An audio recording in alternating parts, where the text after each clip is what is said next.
میٹھا میٹھا پیارا پیارا میرے محمد کا نام۔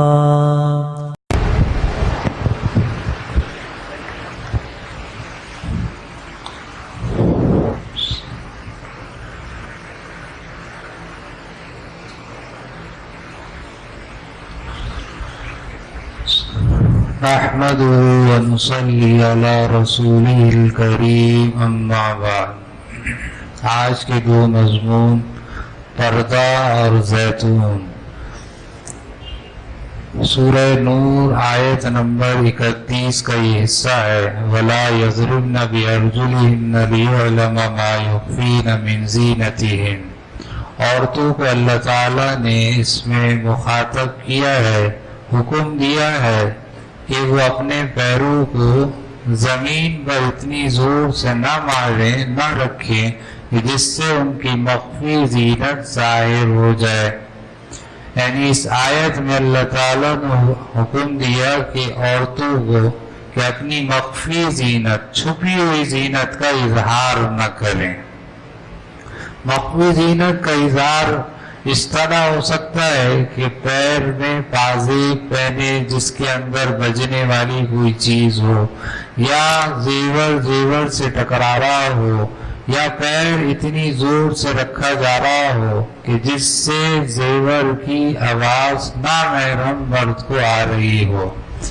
اب آپ اندازہ کریں جب اللہ تعالیٰ نے زیور کی آواز کے چھپانے کا حکم کیا کہ نامحرم مرد تمہاری زیور کی آواز بھی نہ سنے، کہ تم ہاتھوں میں چوڑیاں بھی اس طرح نہ پہنو کہ چوڑیاں ٹکرائیں تو نامحرم مرد کو آواز جائے، اس کا بھی پردہ ہے، تو کیا پھر عورت کی آواز کا پردہ نہیں ہوگا؟ کہ اللہ تعالیٰ نے، فقہا نے اس آیت سے استنباط کیا ہے کہ عورتوں کی آواز کا بھی پردہ ہے، کیونکہ جب زیور کی آواز کا پردہ ہے تو آواز خود عورت کی، اس کا تو بہت ہی زیادہ پردہ ہونا چاہیے۔ مسئلہ اس سے ثابت کیا ہے کہ حتی الامکان اس بات کی کوشش کی جائے کہ کوئی عورت کسی عورت سے ہی قرآن کی تعلیم حاصل کرے، کیونکہ آواز کا پردہ ہے۔ بدرجہ مجبوری مرد سے حاصل کرنا جائز ہے، کہ جب قرآن کی تعلیم کسی مرد سے حاصل کرنے کی بھی مجبوری کی صورت میں اجازت دے رہے ہیں، تو کیا اسکول کی تعلیم کسی مرد سے حاصل کرنا جائز ہوگا، کسی عورت کا، کسی لڑکی کا؟ لیکن نماز میں کوئی آدمی کھڑا ہوا ہے، اب اس کے سامنے سے کوئی گزر رہا ہے، تو مسئلہ یہ ہے کہ اگر مرد کے سامنے سے کوئی گزر رہا ہو تو مرد ہاتھ یوں آگے کر دے اور اس کو روک لے، کیونکہ آگے سے گزرنا بہت سخت گناہ ہے۔ لیکن عورت کے لیے یہ مسئلہ ہے کہ وہ ہاتھ سے، وہ ہتھیلی سے روکے اور آواز اس کی نہ آئے کہ جس سے پتہ چلے کہ وہ رک جائے، امام سے کوئی غلطی ہو جائے تو مرد کے لیے حکم ہے کہ وہ سبحان اللہ کہے، لیکن عورت کے لیے تصفیق ہے، تالی بجانا ہے۔ آپ نے سنا ہی ہوگا یہ مسئلہ بھی کئی دفعہ کہ تکبیرات تشریق جو کب پڑھی جاتی ہیں؟ محرم میں، ہاں، عید الاضحیٰ میں پڑھی جاتی۔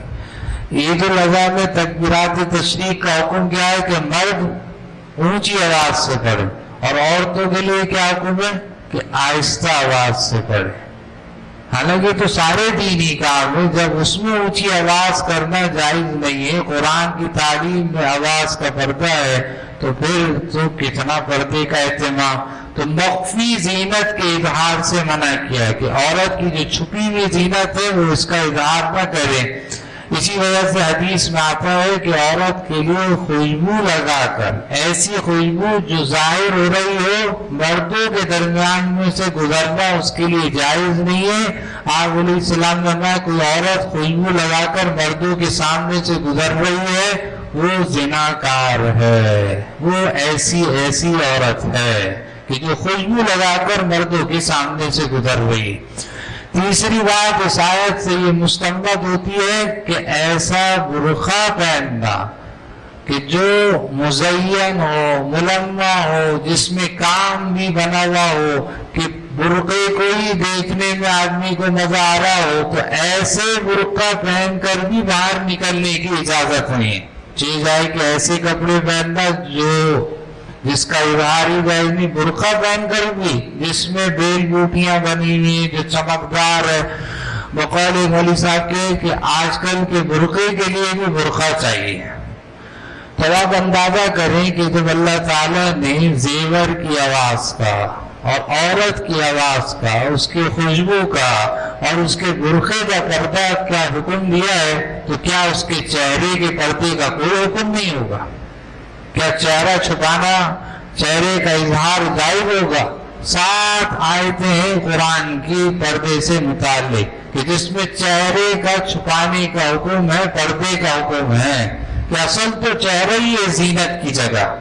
اگر آپ کہیں شادی میں پیغام رشتہ بھیجیں، اور ویسے تو تصویریں بھیجنا جائز نہیں ہے، لیکن وہ کہیں بھائی اور لڑکی کی ہمیں تصویر چاہیے، اور لوگ تصویر دے دیں لیکن اس کا سر کاٹ کے دیں، اس کا چہرہ مٹا کر دیں، تو ہمیں یہ تصویر دیکھ لیں، تو کیا آپ شادی کر لیں گے؟ یعنی وہ چہرہ دیکھیں گے۔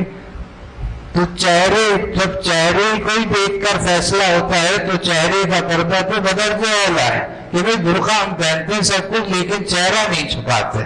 تو جب آپ خود دیکھیں کہ اللہ زیور کی آواز کا، عورت کی آواز کا، خوشبو کا، اس کے برقعے کے پردے کا حکم دے رہے ہیں، تو کیا چہرے کا پردہ نہیں ہوگا؟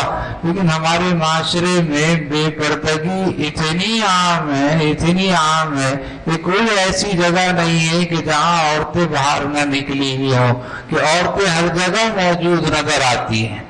کہ آپ پہلے زمانے میں 2 چیزوں کی حفاظت ہوتی تھی، دولت کی، عورت کی۔ دولت تو گھر سے نکل کر بینک میں آ گئی، عورت گھر سے نکل کر روڈ پر آ گئی، اب اس کی کوئی حفاظت نہیں ہے۔ حکیم اختر صاحب رحمت اللہ علیہ کا آپ نے نام سنا ہی ہوگا، ایک مرتبہ وہ اپنے بیان میں فرمانے لگے مخاطب کر کے کہ دیکھو کہ تم لوگ گوشت لے کر جاتے ہو تو گوشت کو تھیلیوں میں چھپا کر لے کر جاتے ہو کہ کہیں چیل حملہ نہ کر دے، دودھ لے کر آتے ہو تو حفاظت کرتے ہو کہ بلی حملہ نہ کر لے، اور کسی کی جیب میں پیسے رکھے ہوئے ہو، موبائل رکھا ہوا ہو تو بار بار جیب پہ ہاتھ لگا کے دیکھتا ہے، اور اندر کی جیب میں رکھتا ہے کہ بھئی جیب کوئی چور نہ آ جائے جو چوری کر کے لے جائے، چھپا کے رکھتے ہو۔ تو تمہارے اندر اتنی قدر ہے گوشت کی، دودھ کی، پیسوں کی، لیکن اپنی بیوی کی، اپنی بیٹی کی، اپنی ماں کی اتنی بھی قدر نہیں، کیا اس کی حفاظت اتنی بھی نہیں ہے کہ اس کی تم حفاظت نہیں کرتے؟ کہ ان ساری چیزوں کی تو حفاظت کر رہے ہو اور اس کی تمہیں کوئی حفاظت نہیں، حالانکہ اس کی حفاظت تو کتنا حکم ہونا چاہیے۔ ام حمید رضی اللہ عنہ ایک مرتبہ حضور کے پاس آئی، کہنے لگی یا رسول اللہ میرا جی چاہتا ہے آپ کے پیچھے نماز پڑھا کرو، نماز پڑھنے کی اجازت مانگ رہی ہے۔ تو حضور صلی اللہ علیہ وسلم نے یہ نہیں کہہ رہی کہ مجھے بازار جانے کی اجازت دے دیں، یا یہ نہیں کہہ رہی کہ مجھے سیر و تفریح کی اجازت دے دیں، یہ نہیں کہہ رہی کہ مجھے ہوٹل میں جا کر کھانے کی اجازت دے دیں، یہ نہیں کہہ رہی کہ مجھے عید کی تیاری کی بازار میں جانے کی اجازت دے دیں، یہ کہہ رہی ہے یا رسول اللہ میرا جی چاہتا ہے آپ کے پیچھے نماز پڑھا کر۔ اور کیسا نیک دور تھا، صحابہ بھی نیک، صحابیات بھی نیک، اور مسجد میں جانے کی۔ حضور کیا جواب دے رہے ہیں؟ تمہارے گھر کے اندر کا جو کمرہ ہے وہاں نماز پڑھنا بہتر ہے بنسبت اس کمرے کے جو صحن کے قریب ہے، اور صحن کے قریب والے کمرے میں نماز پڑھنا بہتر ہے بنسبت صحن میں نماز پڑھنے کے، اور صحن میں نماز پڑھنا بہتر ہے بنسبت محلے کی مسجد میں نماز پڑھنے سے، اور محلے کی مسجد میں نماز پڑھنا بہتر ہے میری مسجد نبی میں میرے پیچھے نماز پڑھنے سے۔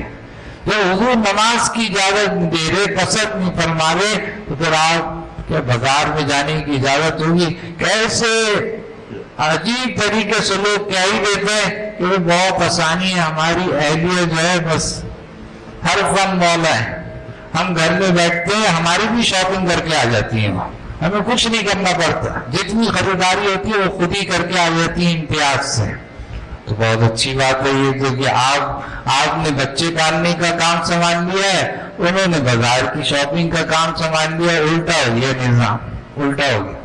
وہ اکبر الہ آبادی رحمت اللہ علیہ نے شعر بڑا خوب کہا کہ بے پردہ نظر آئیں کل جو چند بیویاں، اکبر زمین غیرت قومی سے گڑ گیا، پوچھا تو ان سے کہ تمہارے پردے کا کیا ہوا، کہنے لگی عقل پہ مردوں کے پڑ گیا۔ کہ یعنی مردوں کے اندر غیرت ہی نہیں ہے کہ بھئی ہماری اہلیہ کو کتنے لوگ دیکھ رہے ہیں، ہماری بیٹی کو کتنے لوگ دیکھ رہے ہیں، آپ کہہ رہے ہیں نہیں نظریں صاف ہے۔ تو کیا صحابہ کی نظریں صاف نہیں تھی؟ نعوذ باللہ، ازواج مطہرات نیک اور پاک دامن نہیں تھی؟ اور حضور صلی اللہ علیہ وسلم جو مربی ہیں وہ پردہ کیا کرتے تھے نامحرم عورتوں سے، اور نامحرم عورتیں حضور سے پردہ کرتی تھی۔ جب وہ پردہ کر رہے ہیں تو ہم اور آپ کیا چیز ہے؟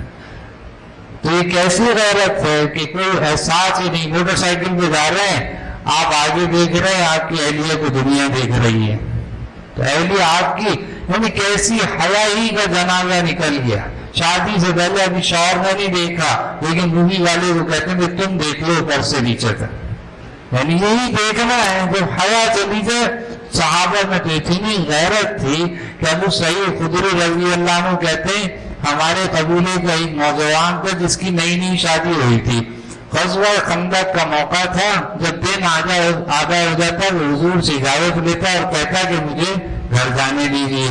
ایک مرتبہ جانے کی اجازت مانگی تو آپ علیہ السلام نے فرمایا کہ وہ اپنے ہتھیار ساتھ لے کر جانا، کیونکہ مجھے خوف ہے بنو قریظہ سے کہ وہ تمہیں نقصان نہ پہنچا دیں۔ تو وہ اپنا ہتھیار لے کر گیا۔ جیسے ہی گھر کے قریب پہنچا تو ان کی اہلیہ دروازے کی چوکٹ پر کھڑی، ان کو بڑی غیرت آئی کہ دروازے کی چوکٹ پر بھی کیوں کھڑی ہوئی، باہر بھی پھر رہی تھی، دروازے کی چوکٹ پر کھڑی، نیزہ نکالا مارنے کے لیے کہ تم باہر کیوں کھڑی؟ تو فوراً وہ خاتون کہنے لگی، صحابیہ کہنے لگی 1 منٹ صبر کر جائیے اور گھر کے اندر دیکھ لیں کہ کیا معاملہ ہے۔ تو جیسے وہ گھر کے اندر آئے تو بستر پر سانپ تھا، تو اس نوجوان نے اپنے نیزے سے سانپ کو مارا تو سانپ مرتے مرتے اس نوجوان کو حملہ کر گیا اور دونوں کی جان نکل گئی۔ کہ ان کو غیرت ایسی تھی کہ کیسے ہو گیا کہ ہماری اہلیہ باہر، کہ انہوں نے اتنی دیر بھی برداشت نہیں کی کہ میں اس کو مار دوں گا، تو وہ تو نہ کہتی تو وہ نیزے سے مار دیتے کہ تم باہر کیوں کھڑی ہے۔ لیکن نہ مردوں میں حیا ہے نہ عورتوں میں شرم و حیا ہے، کہ یہ تو فطری تقاضا ہے، عورت کی فطری چیز ہے۔ کہ دیکھیے عورت عربی کا لفظ ہے، اس کا معنی چھپی ہوئی چیز۔ تو جب عورت باہر نکل جائے تو اب اس سے آپ کہیں یا تو نام بدلو یا کام بدلو۔ تمہارا ایک نام تو عورت تھا کہ تم گھر کی 4 دیواری میں رہتی، اب باہر کیسے نکل آئی؟ ام خلاد رضی اللہ عنہ کے بیٹے کی شہادت کی خبر آئی، وہ نقاب لگا کے باہر نکلی اور پوچھا بھائی میرے بیٹے کا کیا ہوا، بتایا شہید ہو گئے۔ بعد میں کسی نے کہا کہ تم اتنی غم کی حالت میں بھی اپنے پردے کو نہ بھولی اور پردہ کر کے باہر نکلی، تو کیا عجیب جواب دیا، کتابوں میں لکھا ہے، کہنے لگی کہ میرے بیٹے کا جنازہ نکلا ہے، میری حیا کا جنازہ تھوڑی نکلا ہے کہ میں اپنے پردے کو بھول جاؤں۔ یہ کیسے ہو سکتا ہے کہ میں پردے کو بھول جاؤں؟ آپ نے یہ جو دیکھتے ہیں، آپ میت کے اوپر جو ڈولی ڈالتے ہیں، اوپر ڈھکتے ہیں اس کو، یہ کب سے شروع ہوا؟ فاطمہ رضی اللہ عنہ کا انتقال ہونے لگا، علی رضی اللہ عنہ سے کہا کہ دیکھو بھائی میرا جنازہ رات کو اٹھانا، کب تم حضور کی بیٹی ہو، دور دور سے لوگ جنازے میں شرکت کے لیے آئیں گے اور آپ کہہ رہی ہیں رات کو جنازہ اٹھانا؟ کہا جس کو ساری زندگی کسی نے نہیں دیکھا تو میں چاہتا ہوں میری لاش کو بھی کوئی نہ دیکھے، اور پھر حکم دیا کہ میرے اوپر کپڑا ڈال دیا جائے میری میت کے اوپر، تاکہ میری لاش کے اوپر بھی کوئی نہیں، رات میں اٹھانا اور کپڑا ڈال دینا۔ اب ایسی حیرانگی ہوتی ہے کہ جب کسی خاتون کا انتقال ہو جاتا ہے تو لوگ قبر میں اتار رہے ہوتے ہیں تو نامحرم مرد بھی وہاں کھڑے ہوئے، ان کو خیال نہیں ہوتا ہے کہ کم از کم اتنا ہو کہ بھئی جو نامحرم لوگ ہیں وہ تو پیچھے ہو جائیں، کہ اس وقت بھی پردے کا حکم ہے کہ نہیں کہ ان کو دیکھ کے۔ تو پردہ تو اتنی اہم چیز ہے، آپ نہ سمجھیں۔ آج کل چونکہ ہم تقلید کر رہے ہیں یورپ کی کہ وہ لوگ آزادی ہے اور وہ لوگ ترقی پر ہیں اور ان کو دیکھا دیکھی چل رہا ہے، تو ان لوگوں کا ہی فتویٰ آپ سن لیں۔ جرمنی کی رپورٹ ہے کہ جرمنی نے یہ فیصلہ کیا کہ عورت کے لیے نہ تعلیمی ادارے ہیں، نہ کاروباری جگہ، نہ ملازمت کی جگہ ہے، عورت کے لیے صرف چار دیواری ہے، ان کے دو ہی کام ہے کہ اچھی ماں بنے اور اچھی بیوی بن کر دکھائیں۔ اتنی انہوں نے رکاوٹیں اپنے اس زمانے میں 1935 کی بات ہے کہ انہوں نے پیدا کر دی تھی کہ عورت کسی طریقے سے تعلیم نہ حاصل کر سکے، اس کے تو بس دو مقصد ہے کہ ماں بنے اور بیوی بنے، اس پر وہ پیسے دیتے تھے کہ جب اولاد ہو جاتی تھی، کہ انہوں نے کہا یہ عورت کی آزادی یہ تو نسل کی تباہی ہے، خاندان کی بربادی ہے۔ تو میرے دوست بزرگوں کہ یہ پردے کا حکم جیسے نماز کا حکم، روزے کا حکم، اسی طرح پردے کا حکم ہے۔ آیت نمبر 35 اللہ تعالیٰ نے زیتون کے درخت کے برکت والا کہا، شجرۃ مبارکۃ زیتونہ، یہ برکت والا درخت ہے۔ سورہ 3 میں اللہ نے 4 چیزوں کی قسمیں کہی، اما سپارے میں ہے، والتین والزیتون وطور سینین وہذا البلد الامین، انجیر کی، زیتون کی، طور سینین، کوہ طور کی اور مکہ مکرمہ کی۔ جیسے مکہ مکرمہ، جیسے کوہ طور برکت والے ہیں، نفع والے ہیں، اسی طریقے سے انجیر اور زیتون بھی نفع والے اور برکت والے پھل ہیں کہ ان دونوں کی قسمیں اسی وجہ سے قائم کہ برکت بہت، نفع بہت، کہ اس کا تیل، زیتون کا تیل چراغ میں ڈالا جائے تو اس کی روشنی الگ ہوتی ہے، اور اس کو کھانے کے طور پر استعمال کیا جائے سالن کی جگہ تب بھی استعمال ہو سکتا ہے، اور اس کا تیل نکالنا نہیں پڑتا، باقی چیزوں کا تیل نکالنا پڑتا ہے، اس کا پھل میں سے اس کا تیل خود بخود نکل آتا ہے، اور جو اس کا پھل ہے وہ بھی کھایا جاتا ہے۔ اور آپ علیہ السلام نے ارشاد فرمایا زیتون کا درخت جو ہے، زیتون کھایا بھی کرا کرو اور اس کا تیل لگایا بھی کرا کرو بدن پر، کیونکہ یہ برکت والا ہے۔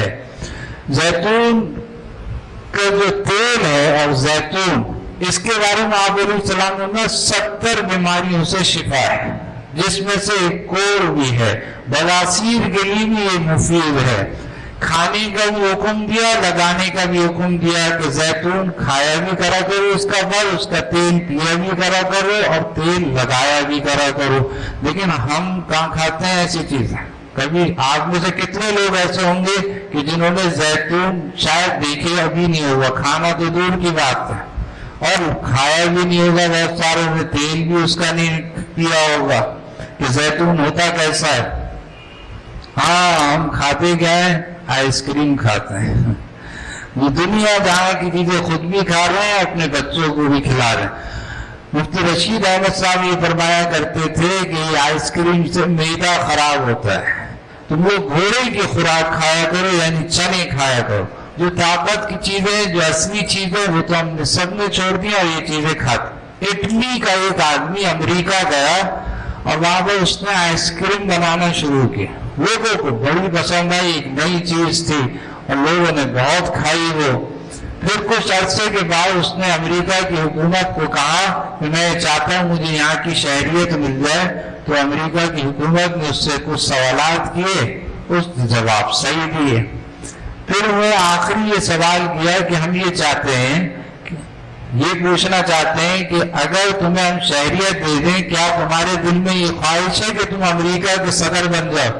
تو اس آدمی نے یہ کہا کہ میں اپنی اس کام میں اتنا مصروف ہوں کہ میرے پاس فالتو کام کے لیے وقت نہیں ہے۔ کہ کتنی آئس کریم لوگ کھا رہے تھے، بڑی اچھی چیز ہے اور کھائے جا رہے ہیں۔ یہ کھانے والی چیز ہے کہ اس کے فوائد ہیں، اور اس کے تیل کو لگانے کے بڑے فوائد لکھے ہیں۔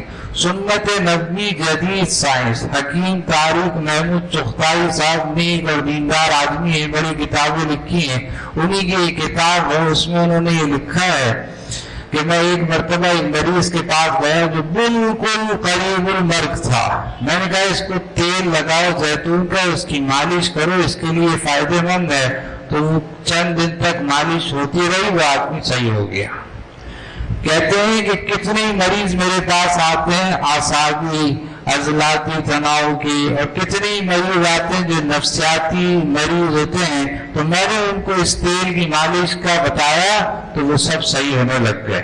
ایک آدمی کو گھوڑ دوڑ کا بہت شوقین تھا وہ، اور اس کا گھوڑا سب سے آگے بھاگ جاتا تھا، سواری دوڑ میں وہ آگے جیت جاتا تھا۔ لوگ پریشان تھے کیا کھلاتا ہے اپنے گھوڑے کو، جب اس سے پوچھا تو اس نے کہا میں کچھ نہیں کھلاتا، زیتون کے تیل کی مالش کرتا ہوں آہستہ آہستہ، پھر خشک کرتا ہوں، اس سے اس کے اندر طاقت آ رہی ہے۔ تو زیتون کا تیل اس کی مالش سر پہ کرنے سے اس میں بالوں میں بھی اضافہ ہوتا ہے، دماغ کو بھی تقویت ملتی ہے، اور آنکھوں کی بینائی میں بھی اضافہ ہوتا ہے، پیر کے تلوے پر بھی اور ہاتھوں پر بھی لگانے سے۔ اور یونان میں تو عورتوں کے بارے میں مشہور تھا کہ وہ حسن کے اضافے کے لیے زیتون کے تیل کی مالش کیا کرتی تھی۔ جس بچے کا سینہ کمزور ہو تو آہستہ آہستہ نرم ہاتھ سے زیتون کے تیل کی مالش کرنی چاہیے۔ تیل لگانے کے کم از کم 1 گھنٹے کے بعد نہانا چاہیے، فوراً نہانا نہیں چاہیے۔ لکھا ہے کہ ہاتھ صابن سے دھلے ہوئے ہوں، نرم ہاتھ سے آہستہ آہستہ سر پہ مالش کرنی چاہیے زیتون کے تیل کی۔ جب قرآن حدیث میں زیتون کے اتنے فوائد ہیں اور اللہ تعالیٰ قسم کھا رہے ہیں تو کتنی برکت والی چیز ہوگی۔ اللہ تعالیٰ عمل کرنے کی توفیق۔ میٹھا میٹھا پیارا پیارا میرے محمد کا نام۔